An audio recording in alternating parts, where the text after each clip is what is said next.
Chapter 8 The Assyrians. Shamshiad, king of the whole world. Hammurabi was the most powerful king in southern Mesopotamia, but up to the north, another king was building another empire. His name was Shamshiad, and he didn't want to be a fair ruler who made good laws. He just wanted to rule the whole world. Shamshiad lived in a city called Assur. Babylon was in the south of Mesopotamia next to the Euphrates River, but Assur was in the north part of Mesopotamia, beside the Tigris River. When Shamshiad became king of Assur, he decided that Assur should be the center of a new empire. He started out by building a huge temple to the god he worshipped, the god of winds and storms. The temple was made out of cedar logs covered with silver and gold. Shamshiad even rubbed the foundation with oil, honey, and butter to make his god happy. He wanted the god of winds and storms to be on his side and to give him more power so that he could win battles more easily. On the day that the temple was finished, Shamshiad announced, "The god of winds and storms loves the city of Assur more than any other city in the world, and he wants me to be the king of the whole world." The people of Assur all shouted, "Shamshiad will be the king of the whole world!" Then Shamshiad gathered his army together and set off to conquer the cities of Mesopotamia. His 2 sons went with him to fight beside him. Every time Shamshiad conquered a new city, he made his sons the new rulers of that city. Soon, the Assyrian army had conquered all the cities nearby. Shamshiad wanted the people of Mesopotamia to be afraid of him. He was a dictator. He didn't allow any of the people in his new kingdom to ask questions about his laws and his commands. He just wanted them to obey him immediately. How did he get them to obey? He killed anyone who wouldn't do exactly what he said. When he conquered a city, he chopped off the heads of all the leaders and put them up on stakes around the city. He burned buildings and told his soldiers to destroy everything they could find. No wonder everyone in Mesopotamia was afraid of the Assyrians. Soon, Shamshiad didn't even have to fight battles to conquer cities. As soon as he got near a city's walls, the leaders would come out and surrender. They would offer to pay him money and to call him their king. If he would just let them live, Shamshiad would agree to spare their lives, but only if they would do exactly what he said and obey every single one of his decrees. Now Shamshiad's empire spread all over the northern part of Mesopotamia. He named his empire Assyria, after the city Assur, and he called himself the king of the whole world. But this wasn't exactly true. Remember Babylon, down in the south of Mesopotamia?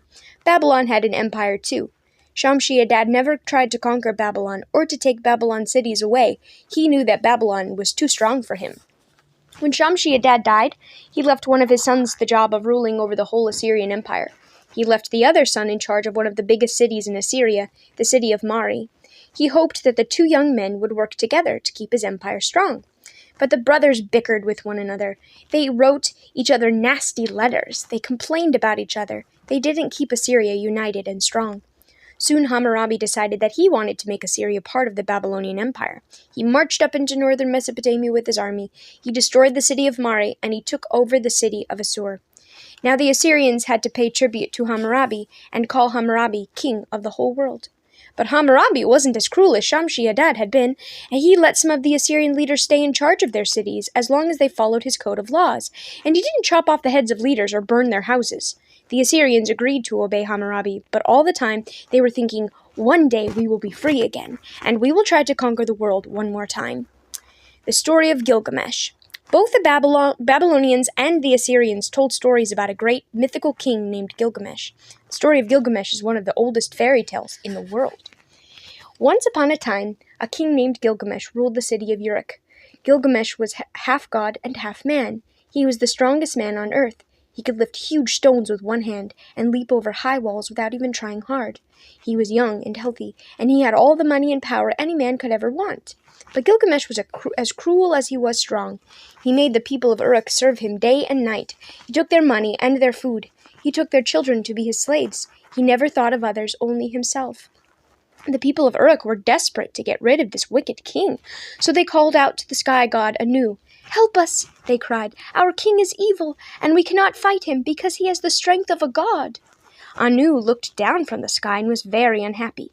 "Look at this King Gilgamesh," he said. "He has all the strength and power in the world, and yet he is cruel to the weak and helpless. This is not right. I will send an enemy to teach him a lesson." So Anu created a monster called Enkidu, a monster who was half man and half animal, with the strength of a dozen lions. "Go and fight Gilgamesh," he told Enkidu, "and send the beast man down into the wild wastelands around the city of Uruk." Meanwhile, Gilgamesh had a nightmare. He dreamed that a huge axe appeared at his door, an axe so big and sharp that he couldn't even lift it. When he woke up, he asked his mother what the dream meant. "A man is coming who can destroy you," his mother told him. "You will have to make friends with him or die." And Kaidu came closer and closer to the city of Uruk, but in the forest outside the city walls, he met the son of a trapper, out checking his father's traps. When the boy saw the naked wild man, he was frightened, but he felt sorry for Enkidu, because the beast man had no clothes or food and could not even speak. So he took Enkidu home with him and introduced him to his friends, shepherds who tended their flocks outside the city walls. Enkidu lived with the trapper's son and the shepherds for a long time. They taught him how to talk, how to eat, and how to wear clothes. One day Enkidu and his friends went into Uruk, to the wedding of a great man who was giving a feast for the whole city. But during the wedding feast, Gilgamesh decided that he wanted the bride. He marched into the hall, grabbed the beautiful girl, and started to drag her away. Enkidu was furious. He leaped up in front of the door. "You may be the king," he shouted, "but you'll have to kill me before you take this woman away from her bridegroom." No one had ever told Gilgamesh what to do. He leaped at Enkidu and tried to wrestle him to the ground. They fought all up and down the wedding hall until the food was smashed underfoot and both of them were bleeding. Gilgamesh had never before met anyone so strong. Finally, he won the match. He pinned Enkidu down and sat on him, but he was so tired from fighting that he could barely move. He gasped out, "Let us be friends from now on." From then on, Enkidu and Gilgamesh were friends. Gilgamesh became kinder to the people in his city, and he and Enkidu had many adventures together. One day, the bull of the gods escaped from the sky and came down to earth. It came charging through Gilgamesh's city, killing hundreds of people. It was so powerful that whenever it breathed, huge holes and chasms opened up in the earth. The people called to Gilgamesh and Enkidu for help. Enkidu killed the bull and delivered the whole country. But the gods were angry with Enkidu for killing their bull. They sent terrible illness upon him. He suffered in pain for 12 days and then died. Gilgamesh mourned his friend's death. He ordered the whole world to weep over Enkidu. He stopped taking baths, he even stopped eating. He could not bear the thought that death had taken Enkidu away. Finally, he decided that he would have to find the secret of eternal life and conquer death itself. He decided to go to Utnapishtim, the only immortal man in the whole earth. He traveled for a year and a day and finally reached Utnapishtim's home. "What is the secret of eternal life?" he asked Utnapishtim.